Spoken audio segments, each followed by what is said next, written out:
അഫ്ഗാനിസ്ഥാനുമായി ഇനി യാതൊരുവിധ ചർച്ചകൾക്കുമില്ലെന്ന് പാകിസ്ഥാൻ ഔദ്യോഗികമായി പ്രഖ്യാപിച്ചിരിക്കുന്നു.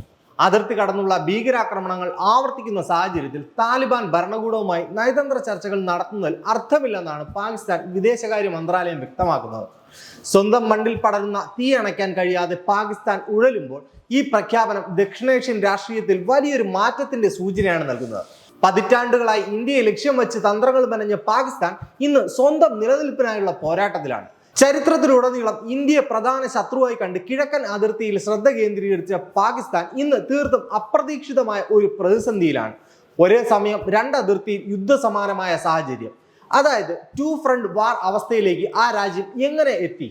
ഈ പതനത്തിന്റെ കാരണങ്ങൾ എന്തെല്ലാമാണ് നമുക്ക് വിശദമായി പരിശോധിക്കാം. പാകിസ്ഥാന്റെ സൈനിക തന്ത്രങ്ങളിൽ എക്കാലവും പ്രധാനപ്പെട്ടതായിരുന്നു സ്ട്രാറ്റജിക് ഡെപ്ത്. ഒരു രാജ്യം അതിന്റെ ഭൂമിശാസ്ത്രപരമായ പരിമിതികൾ മറികടക്കാൻ അയൽ രാജ്യത്തെ ഒരു സുരക്ഷിത താവളമായോ പ്രതിരോധ കവചമായോ ഉപയോഗിക്കുന്ന തന്ത്രമാണിത്. അതായത് അഫ്ഗാനിസ്ഥാനിൽ അനുകൂലമായ ഒരു ഭരണകൂടം ഉണ്ടായാൽ പടിഞ്ഞാറൻ അതിർത്തി സുരക്ഷിതമാകുമെന്നും അതുവഴി മുഴുവൻ സൈനിക ശക്തിയും ഇന്ത്യക്കെതിരെ ഉപയോഗിക്കാമെന്നും അവർ കണക്കുകൂട്ടി. എന്നാൽ 2021 താലിബാൻ അഫ്ഗാനിസ്ഥാനിൽ അധികാരത്തിൽ വന്നതോടെ ഈ കണക്കുകൂട്ടലുകൾ പിഴച്ചു. കഴിഞ്ഞ 2 പതിറ്റാണ്ടുകളായി അഫ്ഗാനിസ്ഥാനിൽ ഇന്ത്യ നടത്തിയ വികസന പ്രവർത്തനങ്ങൾ പാകിസ്ഥാന്റെ സ്വപ്നങ്ങൾക്ക് വലിയ തിരിച്ചടിയായി. പാർലമെന്റ് മന്ദിരം, സാൽമ ഡാം, റോഡുകൾ എന്നിവ നിർമ്മിച്ചു നൽകിയതിലൂടെ അഫ്ഗാൻ ജനതയുടെ മനസ്സിൽ ഇന്ത്യ ഒരു വിശ്വസ്ത സുഹൃത്തായി മാറി. പാകിസ്ഥാൻ കാശ്മീർ വിഷയം ഉന്നയിക്കുമ്പോഴെല്ലാം ഇന്ത്യ ബലൂചിസ്ഥാനിലെ അടിച്ചമർത്തലുകളെ കുറിച്ച് സംസാരിക്കാൻ തുടങ്ങി. ബലൂചിസ്ഥാൻ ലിബറേഷൻ ആർമി പോലുള്ള ഗ്രൂപ്പുകൾ പാകിസ്ഥാൻ സൈന്യത്തിന് വലിയ വെല്ലുവിളിയായി മാറി. ഇന്ന് പാകിസ്ഥാൻ നേരിടുന്ന ഏറ്റവും വലിയ ഭീഷണി സ്വന്തം പടിഞ്ഞാറൻ അതിർത്തിയിൽ നിന്നും തന്നെയാണ്. തെഹ്രീക്ക് താലിബാൻ പാകിസ്ഥാൻ പോലുള്ള സംഘടനകൾ പാകിസ്ഥാൻ സൈന്യത്തിന് നേരെ ആക്രമണങ്ങൾ അഴിച്ചുവിടുന്നു. സുഹൃത്തുക്കളാകാമെന്ന് കരുതിയ അഫ്ഗാനിസ്ഥാൻ താലിബാൻ പോലും ഇന്ന് പാകിസ്ഥാനുമായി തർക്കത്തിലാണ്.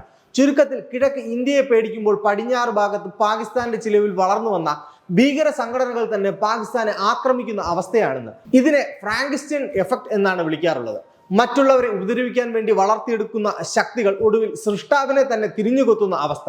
പാകിസ്ഥാൻ പടിഞ്ഞാറൻ അതിർത്തിയിൽ നിർമ്മിച്ച കമ്പിവേലികൾ തകർക്കുന്നത് താലിബാൻ പതിവാക്കിയിരിക്കുന്നു. ഈ അതിർത്തിയെ ഒരു അന്താരാഷ്ട്ര ബോർഡറായി അംഗീകരിക്കാൻ അഫ്ഗാനിസ്ഥാനിലെ ഒരു ഭരണകൂടവും ഇതുവരെ തയ്യാറായിട്ടില്ല. ചർച്ചകൾ അവസാനിച്ചതോടെ അതിർത്തിയിലെ ഈ സംഘർഷങ്ങൾ ഒരു പൂർണ്ണ തോതിലുള്ള യുദ്ധത്തിലേക്ക് നീങ്ങാനുള്ള സാധ്യത തള്ളിക്കളയാനാകില്ല. ഒരു കാലത്ത് രാഷ്ട്രീയ ലാഭത്തിന് വേണ്ടി ഉപയോഗിച്ച ഗ്രൂപ്പുകൾ ഇന്ന് പാകിസ്ഥാന്റെ ഭരണകൂടത്തിന്റെ നിയന്ത്രണത്തിന് അപ്പുറമാണ്. അന്താരാഷ്ട്ര തലത്തിൽ പാകിസ്ഥാന്റെ വിശ്വസ്തത തകർന്നു. പണ്ട് അമേരിക്ക നൽകിയിരുന്ന വലിയ സൈനിക സഹായങ്ങൾ നിലച്ചു. ചൈനയുമായുള്ള ബന്ധമാകട്ടെ കടബാധ്യതയെ മാറിയിരിക്കുന്നു. രാജ്യത്തെ വിദേശ നാണ്യ ശേഖരം അപകടകരമായ രീതിയിൽ കുറഞ്ഞു. പണപ്പെരുപ്പം സാധാരണക്കാരന്റെ ജീവിതം ദുസ്സഹമാക്കുകയാണ്. IMF നൽകുന്ന കർശനമായ നിർദ്ദേശങ്ങൾ പാലിക്കാൻ ഭരണകൂടം നിർബന്ധിതരായിരിക്കുന്നു. ഭക്ഷണം നൽകാൻ പണമില്ലാത്ത ഒരു രാജ്യം എങ്ങനെയാണ് 2 അതിർത്തികളിൽ ഒരേ സമയം സൈനിക നീക്കം നടത്തുക? ഈ ചോദ്യമാണ് പാകിസ്ഥാൻ സൈന്യത്തെ ഇന്ന് കുഴപ്പിക്കുന്നത്.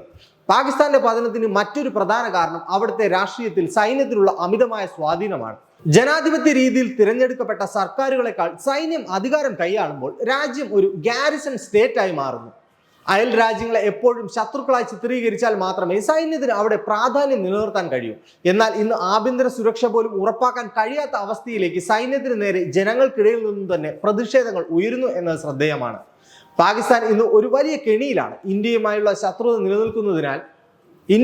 ശത്രുത നിലനിർത്താൻ ശ്രമിക്കുന്നതിനിടെ സ്വന്തം മണ്ണിൽ സമാധാനം നഷ്ടപ്പെട്ട അവസ്ഥ. അയൽ രാജ്യത്തെ ഈ അസ്ഥിരത ഇന്ത്യയെ സംബന്ധിച്ചും വലിയ വെല്ലുവിളിയാണ്. ഒരു ആണവായുധ രാജ്യം തകർച്ചയിലേക്ക് നീങ്ങുന്നത് മേഖലയിലെ സമാധാനത്തിന് ഭീഷണിയാകും. എങ്കിലും ഒരു രാഷ്ട്രം അതിന്റെ മുൻഗണനകൾ വികസനത്തിന് പകരം അസ്ഥിരതയ്ക്ക് നൽകുമ്പോൾ എന്ത് സംഭവിക്കും എന്നതിന്റെ ഉത്തമ ഉദാഹരണമാണ് ഇന്നത്തെ പാകിസ്ഥാൻ.